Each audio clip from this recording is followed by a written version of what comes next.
Hi guys, welcome to the brand new video of mindful Pratibha. And आज का जो topic है वो है what exactly is victim mindset and how do we come out of it. So बहुत बार ऐसा होता है कि हमारी लाइफ में बहुत सारे चैलेंजेस आते हैं and we sometimes blame our destiny. हम बोलते हैं कि हमारी किस्मत में ही ऐसा लिखा है, या कोई चैलेंज हमारी लाइफ में बार बार आता है तब हम सोचते हैं हाँ कि मेरे साथ ही क्यों ऐसा होता है। And we start comparing our self with others कि हाँ औरों को तो ये प्रॉब्लम नहीं आती, मेरे को ही क्यों ये बार बार सिचुएशन आ रही है। So we start blaming our destiny.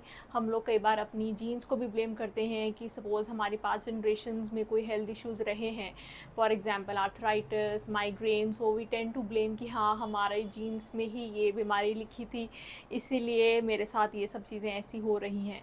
सो ये साइंस एंड सिम्टम्स होते हैं that you are having a victim mindset.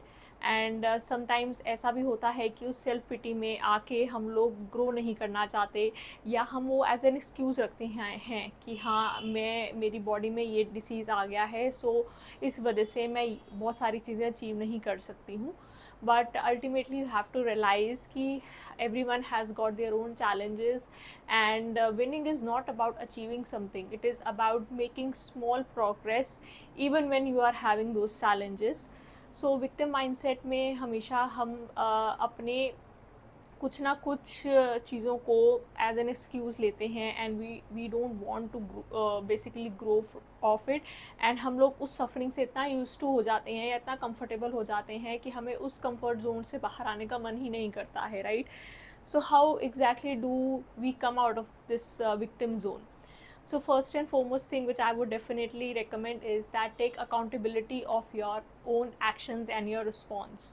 So जब भी कोई लाइफ में चैलेंज आता है, हम हमेशा हमारा फोकस आउटसाइड चीज़ों पे रहता है कि उसका बिहेवियर ऐसा था, उसने मेरे साथ ऐसा किया, और हम समटाइम्स भगवान को भी ब्लेम करने लगते हैं। But that's not the right way, right? If you are blaming something outside, that means हमने आउटसाइड को पावर दे दी है कि वो हमारा इंटरनल माइंड को ईजिली डिस्टर्ब कर सके। So first and foremost thing is that you take responsibility of how you are responding. अगर आपके साथ कोई बहुत ही गुस्से में बिहेव कर रहा है, या आपको लग रहा है कि उसके साथ बात करने में बहुत डिफ़िकल्टी होती है, then you have to take a particular accountability कि आप कैसे रिस्पॉन्ड कर रहे हो।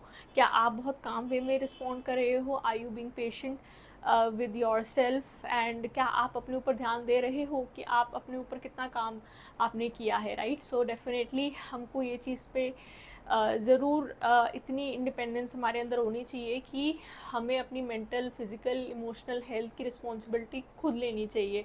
नोबडीज़ else behaviour should be affecting our mental health, so our mental health should be under our control. Next thing which I would definitely say is that you should also understand there are some factors जिनके ऊपर हमारा control नहीं है। For example we cannot control others behaviour. Definitely हम उनको बता सकते हैं what are the things that they need to work upon, but I would say कि दूसरे पर्सन भी अपने ऊपर अगर काम कर रहा है, so it takes time, right? अगर आपने किसी को ये चीज़ सजेस्ट करी है कि आपको ये चीज़ में इम्प्रूवमेंट करने की ज़रूरत है, तो कोई इंसान इमीडिएटली चेंज नहीं होता है। So we should be very compassionate towards that person, and we should understand that okay, they are making an effort in changing themselves, but it would take time. वो फिर से वो mistakes कर सकते हैं।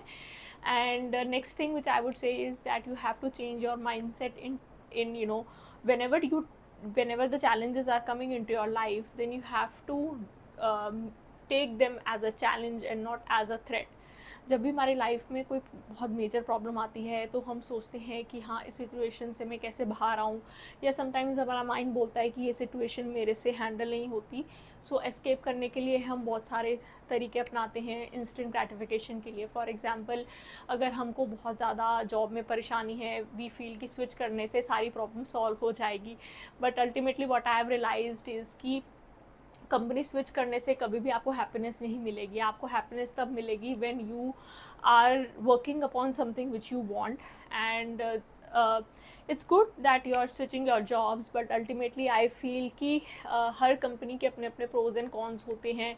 सो अगर आप नई जॉब में जाते हो, आपको लगता है कि वाओ ये this job is amazing, but then ultimately जब आपको साल 2 साल हो जाते हैं, आपको वही कंपनी बहुत बुरी लगने लग जाती है, right? So my point is कि आप ये मत सोचें कि हाँ I will be happy when things will be better outside. What I feel is कि जो भी आपकी लाइफ में चैलेंजेस आ रहे हैं, आप उसको एज अ चैलेंज लो एंड आप अपने आप से क्वेश्चन करो कि what can I learn from this.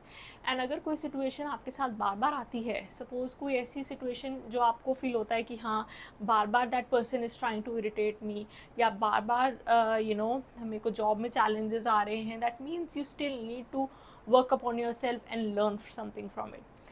So yeah, let me know how did you find this video. Do like and subscribe. Bye bye.